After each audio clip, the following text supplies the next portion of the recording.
Welcome back everyone to my Let's Play of Dragon Quest V. Last episode we ended up in the Lenoire Palace and we were hunting down some ghosts. We managed to get a torch which allows us to see through that dark hallway. And we go through this staircase and we get this walking statue. It's a unique enemy. We can only find it here. You can avoid fighting it if you want to. You can just head up the steps in the lower right. But a good thing to do is to fight this because not really hard of an enemy, and it drops the defensive seed. The defensive seed, as I pointed out in a previous episode, you can use it on a character and it automatically raises their defense by 4. So it's a good price for just this really simple battle. The battle was kind of a little bit of a preview almost of the boss of this area, where we'll just have Bean be attacking, and Bianca will be using the decrease spell twice to lower the enemy's defense. That'll allow Bean to do more damage, and that'll allow Bianca to do a decent amount of damage as well once she starts attacking. Now, if you weren't using the decrease spell, you might consider just using Bianca's Fireball spell, but when you use the decrease spell, it decreases the enemy's defense enough that she'll actually end up doing more damage with her whip than with her Fireball spell. So we see the doors are opening, telling us which way to go, but we're gonna not go that way. We're actually gonna head down here first to open these doors. Remember, we couldn't enter those doors from the outside because they were locked on the inside. So we open them up from the inside, and now we'll be able to enter from the outside. That's important because there's an inn. If you would have went the way that those doors are opening, there's an inn that drops you off outside.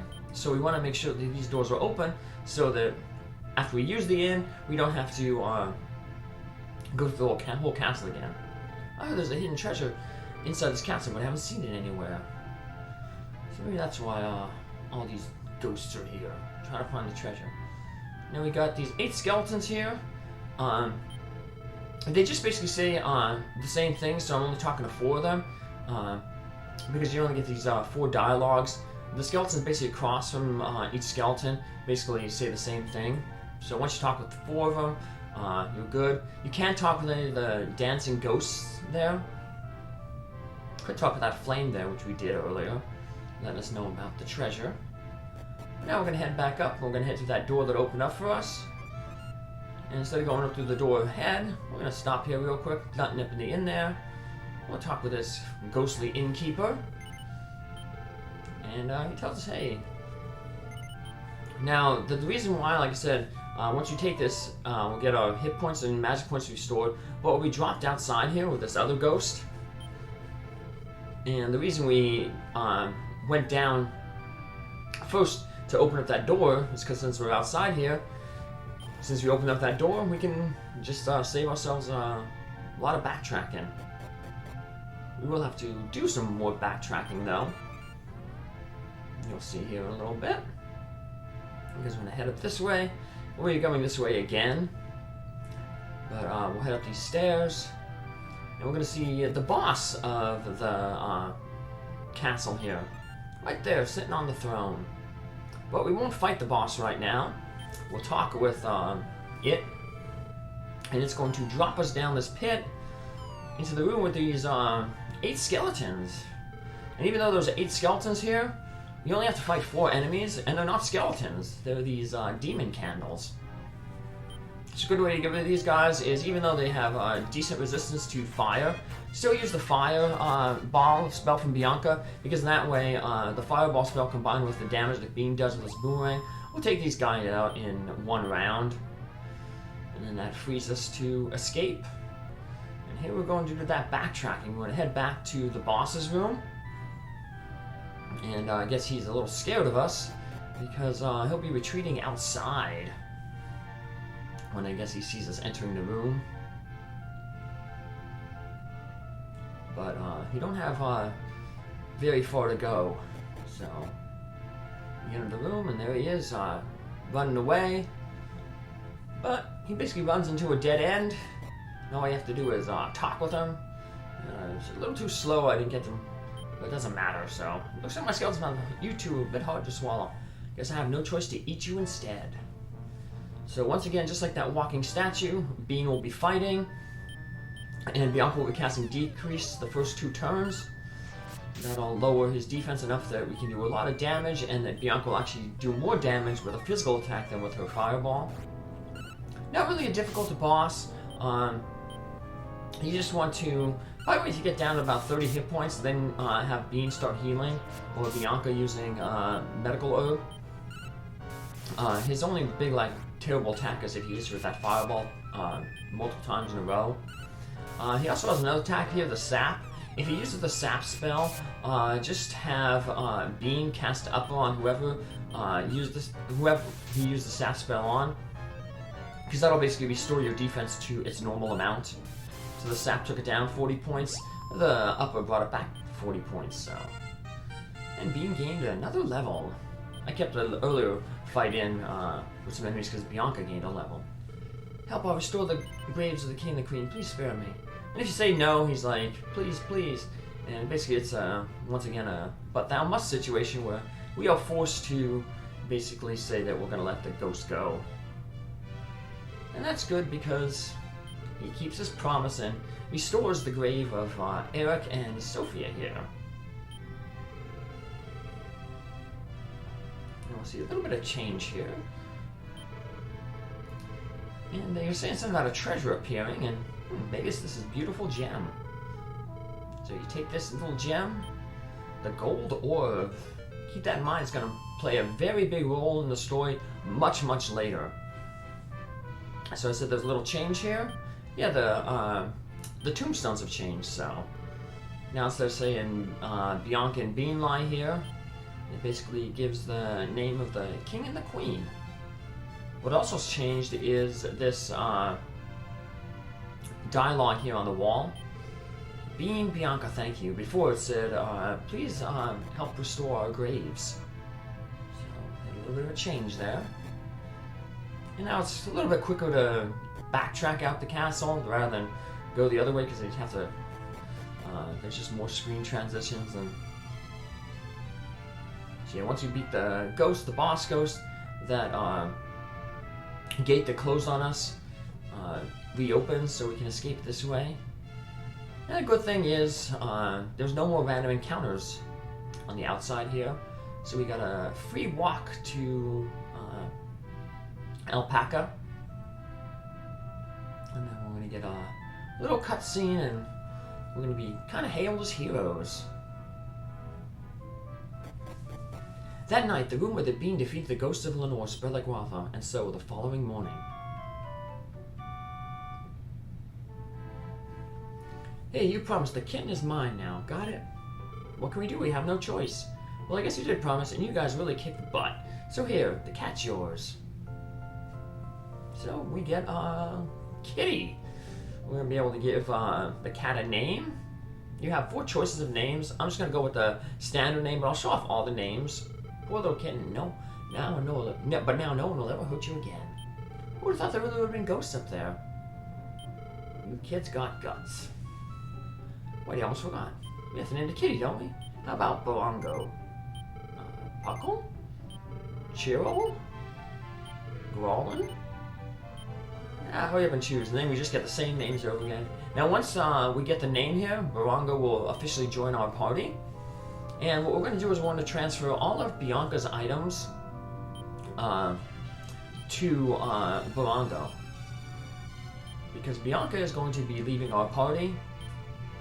So, I'm going to give Barongo, I'm also going to give Barongo Bean's hat, the wooden hat. In the next town, Bean will be able to buy a new helmet. So, this will just have to prevent us from, we could buy Barongo a wooden helmet, but since we're going to buy a new helmet for Bean, we just hand down the his helmet now to Barongo and save us some money. If you're really hurting on money, you could, I guess, de-equip Bianca all her stuff and sell it. But I'm not that bad off on money, so I have more than enough money to buy the new armor and at the next town. So yeah, as you can see, Barongo can equip the wooden hat, but that's all he can equip right now. We'll get some other armor that he can equip later on. We'll also get a weapon that he can equip, so... 2 small children living in the North Ghost. Bianca, no more of this sneaking out at night, okay? Little heroes, everyone says. You're the ones who got rid of the ghosts. Way to go. Head to the church, there's one guy in the church here. Just like say, getting all this dialogue here. The main thing that's here is talk with Papas, but... Hey, you got some guts to be able to take on the ghosts. You remind me of me in my younger days. Now notice there's a door up there with some treasure chests. Later on in the game, we'll be able to come back here with a key, and we'll be able to open up those doors and get those treasures. But we news came to the Palace of Lenoire. All of a sudden, just stopped. Well done, you little heroes. So if you're taking notes, it's a good place to write down that, you know, hey, there's treasure chest behind a locked door. Now, Papas is all better. If you just say no, you just talk with people. But we already talk with everybody, so we'll just tell them yes, and then we take off.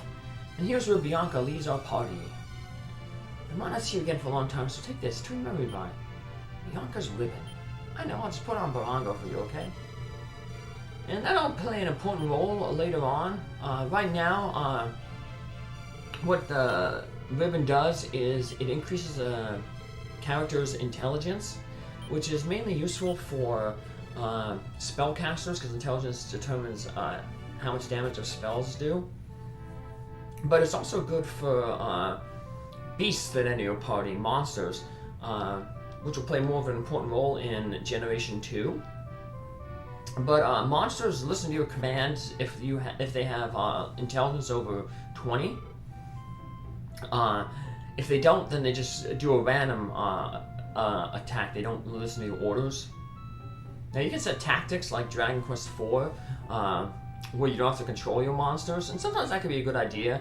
But for the most part, you're gonna want to be have your monsters obeying your commands. So trying to get them over that level of intelligence where they actually listen to you is, you know, a good thing to do. So we turn back to Santa Rosa here, and apparently Papa's got a letter, and that's going to distract him, which will allow us to take a new adventure. Morning, Bean. I trust you slept well. I got something to look at today, so don't go wandering out of the village. But even though we can't go on wandering out of the village, we'll have a little bit of our own adventure here. So Sancho's missing his chopping board. I'm going to notice that a lot of people are missing things, or stuff is put out of place. That's another guy who mentions it's cold. The harvest guy, the farmer, he'll be mentioning that it's cold as well. So everything's tying together, and apparently some weird guy came into town. Oh dear, oh my, I thought I had places in the drawers, but here it is, my sewing box. How very peculiar. I gotta wonder if that the tricks are being played by that weird guy who came into town. Spoiler, no. But the weird guy who came to town is important. The village outside is dangerous, so why don't you go be a good boy and go on home? Nowhere to go home to. Nothing to do at home. Hey, what happened to all the stew I was cooking in here? It's gone. If Grandpa's so hungry, you should have just told me. I didn't eat it. That girl always treating me like a little child. So here's that farmer I mentioned earlier. He'll mention about the cold as well. If this windy weather keeps up, the house will be destroyed. What can I do? And all this is tying into our next little adventure. The pranks, the cold. Not the weird man, though. He plays an important role later on in the story. Your father's name is Papas, eh? Now that you mention it, there was a king named Papas. Of course, that man was much better looking than your father. I remember we did have that dream at the beginning of the game where Papas was in the castle and he gave, his wife Martha gave birth to us. You know, this little spelunker I met before, in front of the cave. Recently, a stranger came to town and asked me everyone about everything. Yeah, he was right by the church, little boy. We'll go talk to him. Where did my cup go? Oh, it's right here. Recently, so many odd things have been happening. And hey, there's like a ghost here. Oh my gosh, can you really see me? Thank goodness. I finally found someone who actually knows me. Who am I, ask? Just a second. I can't seem to relax here. If I'm not mistaken, there's a house with a basement into yours. And that house is Sancho's house. But we'll learn that girl there isn't really a ghost. I guess you'd think it'd be a ghost though, because she's like translucent, no one else can see her. Maybe Bean has a special gift and he can see ghosts in other people that others can't. And we'll learn that is actually true. So there's a new guy there in front of the church. He is the strange man who people have been talking about. He has a nice headgear though. He kind of looks a little bit like us. The blue cape, blue hat. Although he's grown up. Hey, you're the kid I met in the cave. You saved my life back then. I got a little something for you. Go on and look in those drawers. And we got a hand-woven cape. And that is an armor that we can equip on Barongo. But in the next village we're going to, we're going to be able to buy better armor for Barongo. So there's no point in actually equipping that handmade cape. We can't get in any fights before you get to that next village, so... Oh, what a beautiful gem you have there, little boy. May I have a look at it? Yeah, this is another but thou must situation where once we talk with him, he's basically going to tell us, you know, you gotta, whatchamacallit, we have to give him the orb to look at. And then he gives it back to us. Or does he? Excuse me, little boy, was that handsome fellow standing in front of the church there? Really? I wonder if he's fallen for me. I don't know. Maybe we'll find out later on. But for now, we're just going to save our game here. Because our adventure is almost over, but we have a new adventure awaiting us with that ghost skull down in Sancho's basement. So come back in our next episode where we'll see what she has planned for us. So take care, have a good one. Thanks for following along. Hope you enjoyed the episode. Bye.